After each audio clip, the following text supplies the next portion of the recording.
So I had an abortion when I was 18, and at that time, my ex wanted to keep the baby, but I just didn't have the courage to do so. Could not imagine myself being a mom at 18 years old. And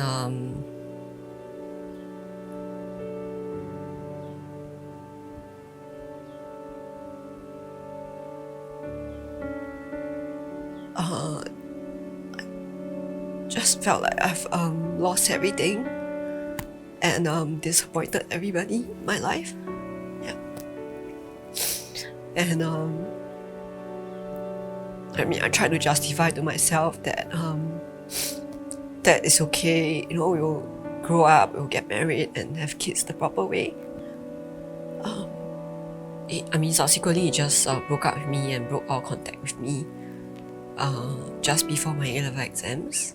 And yeah, so I was really angry and just felt really used and cheated. I've given up my body to this guy, and I've lost all the purity, and I told myself that men are just useless and they just like to have sex, and I told myself I'll never be made use of by a man anymore.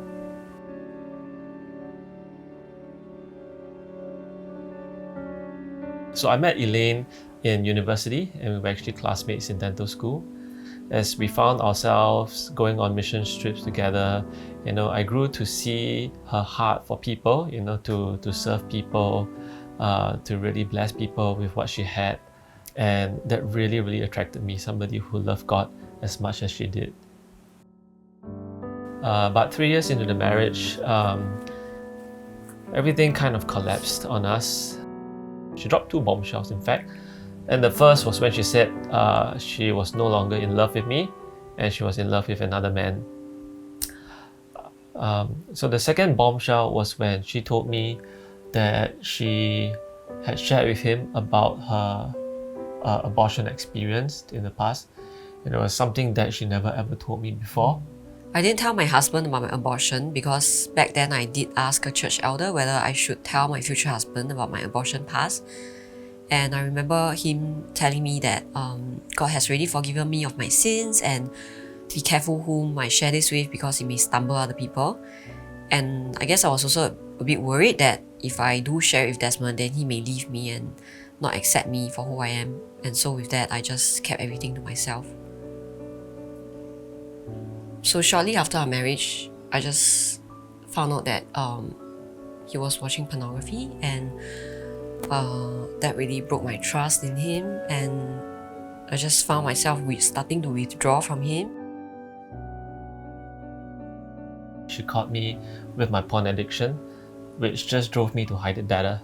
But I never thought it would cost me my marriage. I never thought that she would keep such a big life event from me about her abortion. And I never thought that she would find comfort in another man. So the feelings of betrayal really overwhelmed me. I didn't really know how to process that.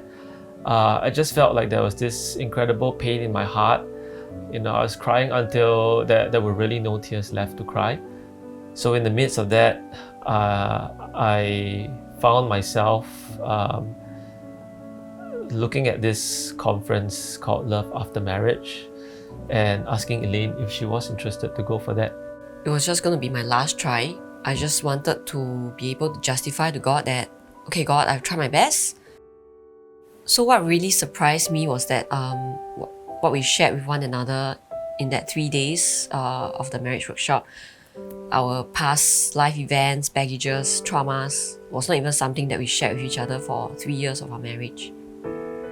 I confessed to Desmond that I felt emotionally distant from Desmond because of my past with experience with the abortion and how I really hated men. And yeah, even though it was my decision to abort the baby, but I still blame him for causing this mess to happen, and that brought in a lot of warped ideas about intimacy in our marriage. And I realized that in order to be set free, I needed to forgive myself and also to forgive my ex. Over the years, I have put a lot of blame on myself for causing all this to happen. And God brought me back to the abortion clinic, that memory, and I could see Jesus was there delivering the baby. The baby is safe in his arms, and that brought about a lot of forgiveness over myself, knowing that he has forgiven me. I also asked him for a name of the baby, and he gave me the name Flower, and one day I'll see her again in heaven.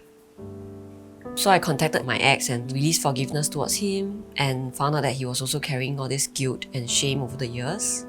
And so that brought about forgiveness and a closure.